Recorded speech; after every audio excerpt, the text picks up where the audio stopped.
ನಾಲ್ಕನೇ ಶ್ಲೋಕ. ಶ್ರೀ ಜಗತ್ಪೋತ ಸದಾರ್ಚಿತ ಚರಣಾಶಾಪತಿ ಧಾತೋ ಕರುಣಾಪೂರ್ಣ ವರಪ್ರದ ಚರಿತಂ ಜ್ಞಾಪಯಮೇತೆ. ತುಂಬಾ ಸೊಗಸಾದಂತಹ ಶ್ಲೋಕ ಇದು. ಪರಮಾತ್ಮನನ್ನ ಈ ಮೂರು ಲೋಕಗಳಿಂದ ದಾಟಿಸುವಂತಹ ದೋಣಿ ಅಂತ ಕರೀತಾ ಇದ್ದಾರೆ.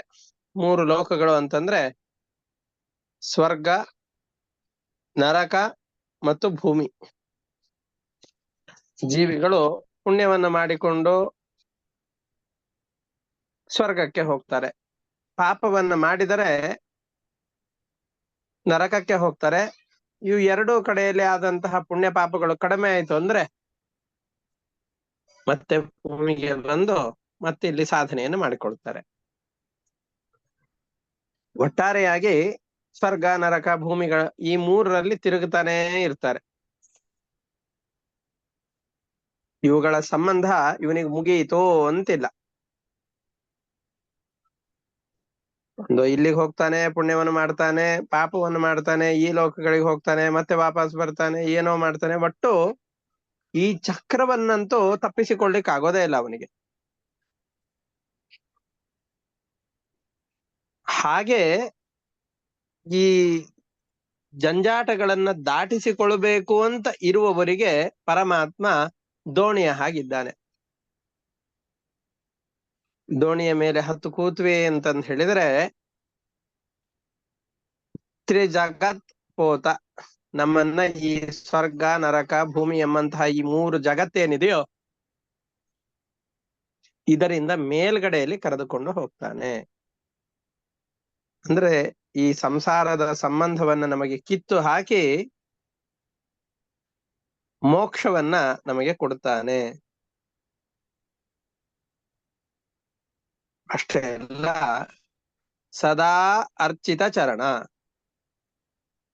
ಯಾವಾಗಲೂ ಭಕ್ತರಾದಂತಹ ವ್ಯಕ್ತಿಗಳು, ಕೃತಜ್ಞತೆಯನ್ನ ಪಡೆದಂತಹ ವ್ಯಕ್ತಿಗಳು ಭಗವಂತನನ್ನ ಸ್ತೋತ್ರ ಮಾಡ್ತಾನೇ ಇರ್ತಾರೆ.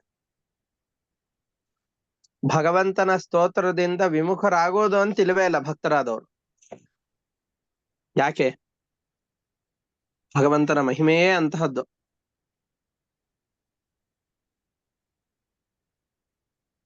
ಇಷ್ಟೆಲ್ಲ ಉಪಕಾರವನ್ನು ಮಾಡ್ತಾ ಇದ್ದಾನೆ, ನಾವು ಅವನನ್ನು ಮರೆತರೆ ಹೇಗೆ ಅನ್ನುವ ಭಾವನೆಯೇ ಎಲ್ಲ ಭಕ್ತರಿಗೂ ಇರುತ್ತೆ. ಪರಮಾತ್ಮನನ್ನ ಬಿಟ್ಟಿರಬೇಕು ಅಂತಾನೆ ಅನಿಸೋದಿಲ್ಲ. ಯಾವ್ದಾದ್ರೂ ಒಂದು ವಸ್ತುವಿಗೆ ಅಡಿಕ್ಟ್ ಆಗಿ ಹೋಗ್ಬಿಟ್ವಿ ಅಂತಂದ್ ಹೇಳಿದ್ರೆ ಅದರಿಂದ ದೂರ ಸರಿಯೋದು ಬಹಳ ಕಷ್ಟ. ಬೇಡದೇ ಇರುವಂತಹ ವಿಷಯಗಳಲ್ಲಿ ಅಡಿಕ್ಟ್ ಆದ್ರೆ ತೊಂದ್ರೆ.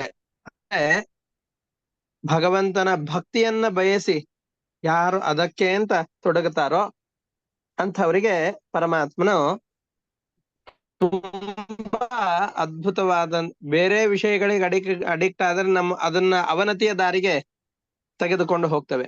ಭಗವಂತನಲ್ಲಿ ನಾವೇನಾದ್ರೂ ಆಸಕ್ತರಾದ್ವಿ ಅಂತಂದ್ರೆ ಅದನ್ನ ಭಕ್ತಿ ಅಂತ ಕರೀತಾರೆ. ಅದು ಉನ್ನತಿಗೆ ದಾರಿಯಾಗತ್ತೆ. ಅದನ್ನ ಹೇಳ್ತಾ ಇದ್ದಾರೆ.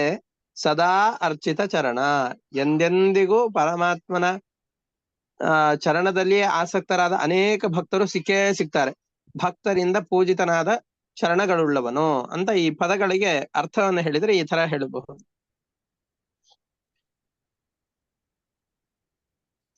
ಆಶಾಪತಿ ಧಾತು, ಆಶಾ ಅಂತಂದ್ ಹೇಳಿದ್ರೆ ಪುರುಷಾರ್ಥಗಳು ಅಂತ ಅರ್ಥ. ಪುರುಷಾರ್ಥಗಳು ಯಾವುದು? ಧರ್ಮ, ಅರ್ಥ, ಕಾಮ ಮತ್ತು ಮೋಕ್ಷಗಳು.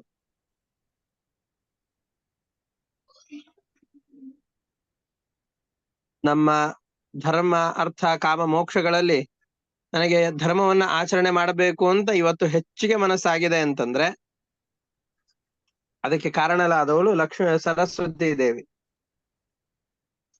ಮನೋನಿಯಾಮಕಳಾದವಳು ಸರಸ್ವತಿ ದೇವಿ. ನಮ್ಮ ಮನಸ್ಸು ಕಾಮವನ್ನ ಬಯಸ್ತಾ ಇದೆ, ಅರ್ಥವನ್ನ ಬಯಸ್ತಾ ಇದೆ, ಮೋಕ್ಷವನ್ನ ಬಯಸ್ತಾ ಇದೆ ಅಂತ ಹೇಳಿದ್ರೆ ನಮ್ಮ ಮನಸ್ಸಿಗೆ ಆ ಕಡೆಗೆ ಒಲುಮೆ ಬರ್ಲಿಕ್ಕೆ ಕಾರಣಳಾದವಳು ಸರಸ್ವತಿ ದೇವಿ. ಅದರಿಂದ ಆಶಾ ಅನ್ನೋ ಶಬ್ದಗಳಿಗೆ ಈ ಪುರುಷಾರ್ಥ ಚತುಷ್ಟಯಗಳು ಅಂತ ಹೇಗಿವೆಯೋ ಆ 4 ಪುರುಷಾರ್ಥಗಳ ಕಡೆಯಲ್ಲಿ ನಮ್ಮ ಮನಸ್ಸನ್ನ ಹೊರಳುವಂತೆ ಮಾಡುವ ಸರಸ್ವತಿಗೂ ಕೂಡ ಆಶಾ ಅನ್ನುವ ಹೆಸರಿದೆ. ಆಶಾ ಅಂತಂದ್ರೆ ಸರಸ್ವತಿ ದೇವಿ. ಆಶಾಪತಿ ಅಂತಂದ್ ಹೇಳಿದ್ರೆ ಸರಸ್ವತಿಗೆ ಪತಿಯಾದವನು, ಗಂಡನಾದವನು. ಸರಸ್ವತಿ ಯಾರು ಅಂತಂದ್ ಹೇಳಿದ್ರೆ ಬ್ರಹ್ಮದೇವ. ಅವರ ಧಾತ, ಅವನನ್ನು ಹುಟ್ಟಿಸಿದವನು. ನಮ್ಮ ಪುರುಷಾರ್ಥಗಳನ್ನ ಕೊಡುವಂತಹ ಸರಸ್ವತಿ ದೇವಿಯ ಗಂಡನಾದಂತಹ ಬ್ರಹ್ಮದೇವರ ತಂದೆಯಾದವನು ಯಾರಿದ್ದೀಯೋ ನಿನಗೆ ನಮಸ್ಕಾರ. ನೀನು ಕರುಣಾಪೂರ್ಣ ದಯಾ ಸಾಗರನಾಗಿದ್ದೀಯ. ವರಪ್ರದ, ಭಕ್ತರಿಗೆ ಬೇಡಿದ ವರಗಳನ್ನು ಕೊಡುವವನಾಗಿದ್ದೀಯ. ಇಂತಹ ನೀನು ತೇ ಚರಿತಂ ಮೇ ಜ್ಞಾಪಯ, ನಿನ್ನ ಉತ್ತಮವಾದ ಚರಿತ್ರೆ ಏನಿದೆಯೋ ಆ ಚರಿತ್ರೆಯ ಅರಿವನ್ನ ನನಗೆ ಹುಟ್ಟಿಸು.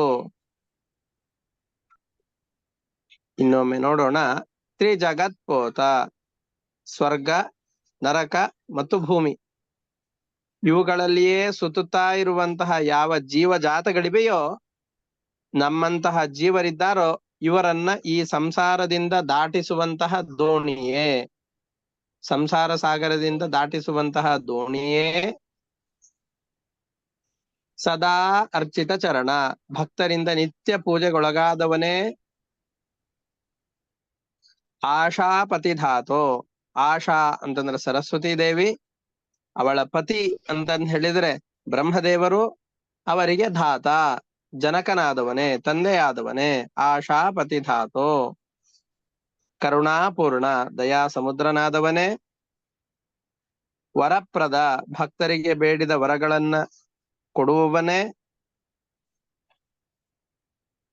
ನಿನ್ನ ಚರಿತ್ರೆಯನ್ನ ನಮಗೆ ತಿಳಿಸಿಕೊಡು ಅಂತ ಈ ಶ್ಲೋಕದಲ್ಲಿ ಹೇಳ್ತಾ ಇದ್ದಾರೆ. ತ್ರಿಜಗತ್ಪೂತ ಸದಾರ್ಚಿತ ಚರಣಾಶಾ ಪತಿಧಾತೋ ಕರುಣಾಪೂರ್ಣ ವರಪ್ರದ ಚರಿತಂ ಜ್ಞಾಪಯಮೇತೆ. ಇಷ್ಟು ಈ ಶ್ಲೋಕದ ಭಾವಾರ್ಥ. ಇವತ್ತಿಗೆ ಇಷ್ಟಕ್ಕೆ ಪಾಠವನ್ನು ನಿಲ್ಲಿಸ್ಕೊಂಡಿರೋಣ. ಇದರಲ್ಲಿ ಏನಾದರೂ ಸಂಶಯಗಳಿದ್ರೆ ಕೇಳಬಹುದು, ಪದಗಳಲ್ಲಿ ಸಂಶಯ ಇದ್ರೆ ಕೇಳಬಹುದು.